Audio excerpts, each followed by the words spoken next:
Finding your Digimon partner is exactly what we do here. So welcome back to the series where I help one lucky contestant find their lucky Digimon partner. And today's lucky contestant is... Boop, we have Ramen Stocks, who actually saved up his channel points over on Purple app to use a redeem to make this video happen. So thank you so much for being a continued part of our community. I love your company. I'm very happy to see you anytime I do. So today we're finding your Digimon partner.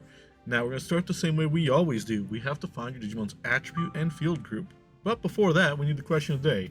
And today's question of the day is, if you could be sponsored by any company, what company would it be and why? I'm living that dream right now because I'm doing some sponsored content on the side for Sega, and it's been life-changing in a way. So thank you very much for that. I'm very excited. I want to hear from you guys. If you guys could work with any company, which company would it be? Anyways, back to Digimon.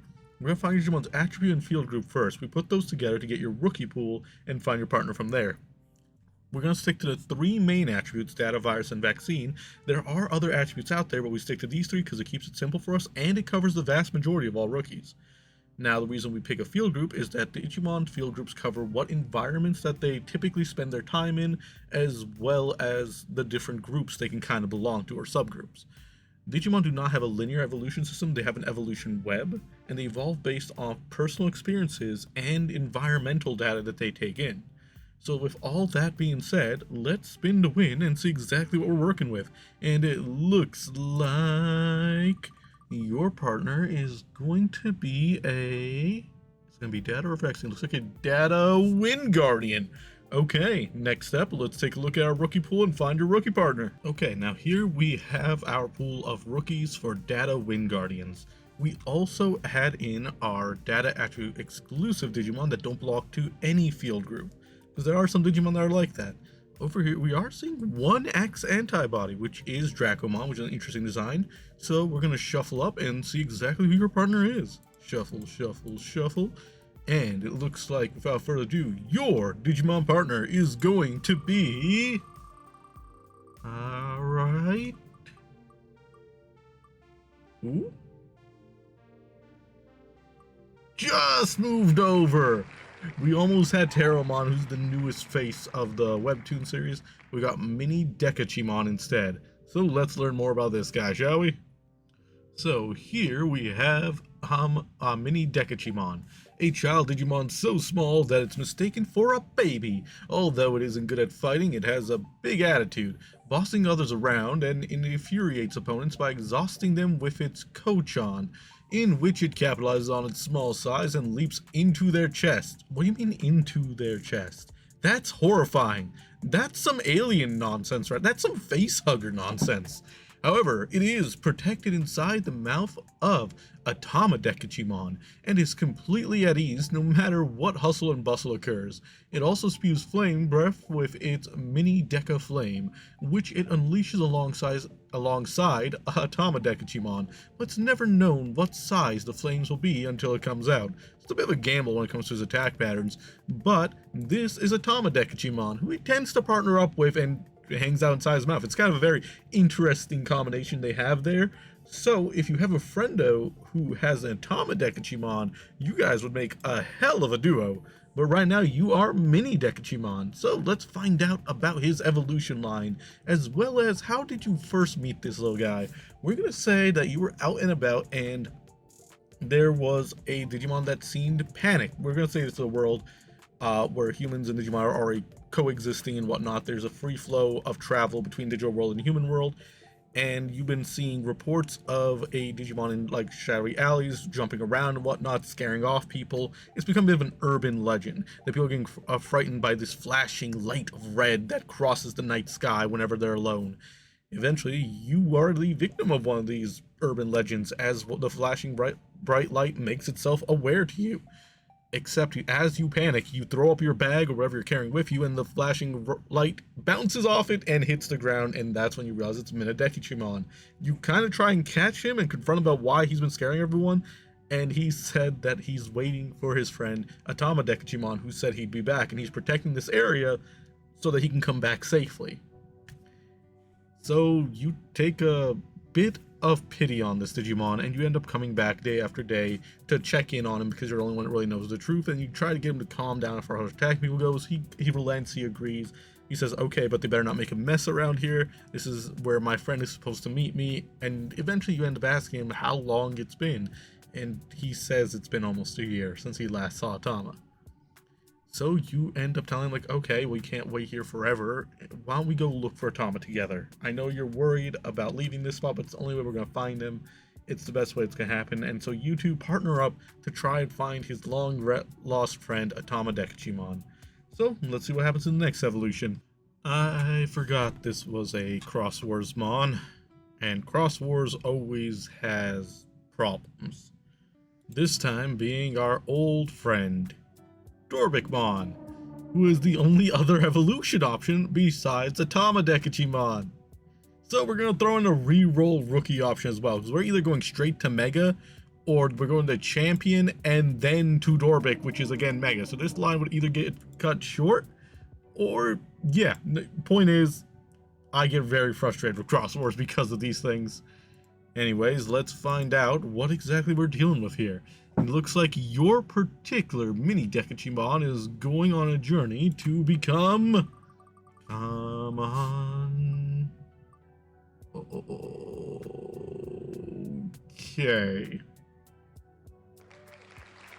I need to put up something on these videos that is like a counter of days since last Dorbikmon incident. Oh, Dorbikmon. Okay, let's go visit Dorbikmon and see what's going on there. So before we look at Dorbikmon, we are going to spin one more wheel here. That being what determines if we stay Dorbikmon for what's about to happen here.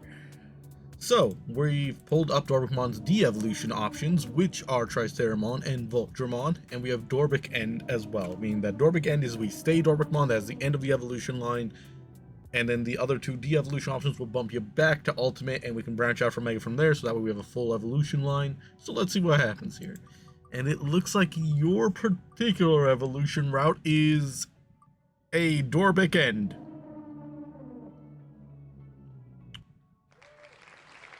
I feel like I'm cursed. Anyways, Dorbikmon. This is our old friend Dorbikmon, the ultimate Dragon Man virus, no attribute, free attribute member of the Big Death Stars. The general of the Fire Fury army of the Big Death Stars. It leads a multitude of dragon Digimon in perfect order, and it destroys its enemies with its overwhelming battle strength, no matter the combat situation. It excels in both power and speed, and its keen intuition is honed by its wealth of combat experience, which allows it to adapt to any situation in battle. Basically, he's a badass. Its personality is one that prefers to see the flames of destruction surge across the battlefield. As such, it stirs up strife whenever it comes across a peaceful area. Not only that, it revels in the sight of other Digimon, and even the world being incinerated to ashes. Tyrant Colbrand, a flaming sword formed from the building rage from the battle, demonstrates immense power equivalent to Dorbikmon's fury. Even alone, it is able to take down entire armies by piercing a dragon's vein within the land, altering the terrain to damage groups of enemies with burning the dragon, and using its ultra-high temperature dragon Bristonic fire that reduces anything it touches to ashes. A very powerful Digimon, a very hostile Digimon, a very frustrating Digimon that keeps showing up. You guys are going to start a support group. Anyways. At least, like, we've seen so many Dorbikmons come up against our will on this TikTok series, but let's figure out how this happened. In your case, you're helping Mini Dekachimon look for its partner. Well, not its partner, yours partner, but look for Atama Dekachimon, the other half of its duo. While you guys are walking around and whatnot, they explain to you that Atama Dekachimon is its older brother, and that they're actually family that got separated from their mother a long time ago. Atama said that he thinks he knows where their mother is, and he was going to make a journey over to meet her and bring her back together so they could be a family again. And Minnie was like, okay, yeah, let's go do it. But Atama said that it was probably too dangerous for a rookie Digimon, even in his mouth, as they used to travel. So he left Minnie here to guard the area and said that he'd be back as long as he stayed right there. And he went off to look in the Dragonlands in the digital world. So at least you have a clue of where you're going to be looking for Atama. And Minnie ends up saying, like, hey, my big brother Atama is very easily identified because he wears this bright yellow scarf that our mother gave him when we were still, like, very young, when he was a mini. So you're like, okay, we're looking for an Atama with a yellow scarf. Let's go to Digital World and make our way over to Dragonlands. You start your journey and things are going rather smoothly. You kind of lucked out along the way. You ran into some other travel groups, you would join some caravans, whatever you could to stay in a group setting to keep you and your mini safe. Because you don't got a whole lot of firepower. His main attack is a bit of a gamble how it comes out. You face a few Digimon along the way and you work with others that you befriend to fight your way across the digital world. Thankfully, there are tour groups that are also set up along different spots, so by paying the right amount of money, you're able to make this journey a lot easier. But unfortunately for Mini and Tama, they didn't have that understanding of currency at the time, so they didn't partake in these tours. So eventually you make your way over to Dragonlands, where you search high and low, ask everyone around for an Atama with a yellow scarf, and if they've seen their mother anywhere. Days turn to nights, and finally you get a lead, and you make your way over to this bakery in one of the villages in the Dragonlands, and that's where you finally reunite Minnie with his mother. It's a beautiful sight, it's very touching and moving, and you and Minnie have forged quite a bond over the way there. But the mother says that they never saw Tama, and that maybe he got lost along the way or if he's already on the way back. It's hard to say for sure, but your concern grows. So you guys start making your way back, retracing your steps and whatnot, but you take the longer way just so you can explore the area, just on the off chance you run into Atama. Instead, you get ambushed by something horrifying. You run into a Skull Greymon, and this thing is going berserk, yelling to feed it over and over again. The Skull Greymon in question attacks you relentlessly, attacks the caravan that you're a part of, the traveling crew. You see it bite into and tear off the head of another Digimon with ease, brushing them aside and whatnot. It's too powerful to just simply take down. But thanks to your efforts as well as the others in the group, you unite and fend it off. You realize that this Skull Greymon is probably too dangerous to leave alone, so you and the others form a hunting party to track it down, on the off chance that it could attack other travelers along the way. You have to set things right. You track it down to its lair, and you see it sleeping there, tending to not even sleeping there. You thought it was sleeping; it was hunched over, but then you see it moving, and you notice that it's eating something. There's barely anything left. It looks almost like a corpse, but it's hard to tell. It's chewing, it's gnawing on the bones, and it's taking in the digital data into itself to heal its wounds from its recent battle. And that's when you notice it. In the pile of corpses among the Skull Greymon is a yellow scarf. You try to hide this fact from Minnie, to make sure he doesn't see it, because you are the first to notice it. You do the best you can. You throw yourself. The others tell you not to, that they're all going to ambush the Skull Greymon while its back's turned. You throw yourself into the pile of corpses to hide the scarf as quickly as you can, which throws the entire plan out of whack, and everyone gets really upset as the Skull Greymon is alerted to your presence and puts up a vicious fight. Amongst this battle, he swats you aside as you go crashing into the cave wall, and that's when Minnie sees it. What you were hiding from them, what's still clutched in your hands, as he goes to tend to you and make sure that you're not injured as his only good friend left. The yellow scarf. The realization of what had occurred, the realization of what that Skull Greymon was eating, overwhelmed Minnie, and forced his negative emotions to take hold as he digivolves into Dorbikmon, a furious dragon general with absolute destructive power. There's nothing left behind Minnie's eyes except destructive intent, except unyielding rage for vengeance as it slaughters the Skull Greymon to bits. Even as he dismembers Skull Grey, he keeps attacking, breathing fire onto the bones to turn to ash, and even when there's nothing left of that but ash, he uses his sword to cut away at it, spraying the ashes everywhere. He's flailing at nothing. He's just attacking to attack, to destroy everything that he possibly can. There's barely anything left but a heartbroken Mon now, consumed by rage, consumed by sorrow. For his lost brother, who he waited for a year, was slowly being devoured bit by bit in this pile of corpses. There was barely anything left. He didn't know what to do. As the others tried to stop him as well, they realized that Dorikmon's power is too immense, and that if goes unchecked, he is going to continue to rampage when he realizes that there's nothing left that he's hitting at. They're powerless. No one can stop him. As you go to hug his leg, because this guy is huge, by the way, like, you can only hug his leg. You do your best to try and hold him back.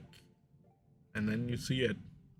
Amongst his flames, amongst his destruction, amongst how he's caving in everything and ruining everything in his sight, he's crying. And he starts glowing as you hold him. The light fading from his eyes as he reverts to a digi-egg, giving up life for a new one, hoping that maybe in the next life it'll be smoother for him, that those that he cares about won't be gone like that he won't be lost from his mother and lose his brother tragically, that if he takes on a new form, it'll be okay next time. So, I'm going to give you one more spin to find out what he reincarnates as in his next life. So let's find out what your true Digimon partner is now. So, we find ourselves back here yet again to the attributes and field groups, where we're going to spin real fast, figure out what your new partner's egg is going to be like, and what exactly we're going to ultimately be working with here. As I mess up the camera entirely. But it looks like it's virus, nature, spirits either way. So that makes it simple for us, because it just tells us there. Thank you. So let's take a look at your new rookie pool and find your final partner.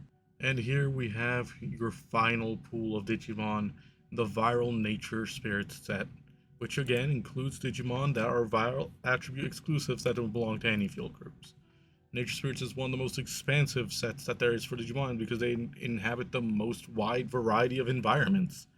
So let's shuffle up, shuffle, and see where this tragic story ends. And it looks like your Mini Deca, who went to Dorvik, will now reincarnate as Dokunemon. So let's see Dokunemon. Here we have your final partner, Dokunemon, who is a variation of Kunemon and has the much larger evolution pool than our last Digimon did with Meideki, but he also has the possibility to become a Stingmon, which is one of my favorites. But let's take a look at his description. A larva Digimon whose appearance is very similar to Kunemon. Like Kunemon, it is being studied in order to solve the mystery of insect Digimon, but unlike Kunemon, it has a timid personality, and because it usually lives hidden in forests, it's difficult to find, and so research has not progressed. In addition, it carries a very potent toxin, and is dangerous to even touch it. Its special moves are jumping and scattering a neurotoxin from its beak that paralyzes the enemy with worm venom, and charging and then stabbing the enemy with the horn on its tail with poison ride. So this is your new partner. He's much more reserved, shy, and has a very different personality you may remember, but you still remember him as the tragic little mini Digimon that you once met. But yeah, I hope you enjoyed that. If you want to know your Digimon partner, then I have a queue already. I'm only doing about 1 or 2 of these a week when I can, because it's been a bit of a burning thing, or like burnout thing almost. But if you guys save up your channel points on purple and redeem it, I'll be forced to make it just like this one. So much love and happy to see you. I'll catch y'all next time. Bye-bye.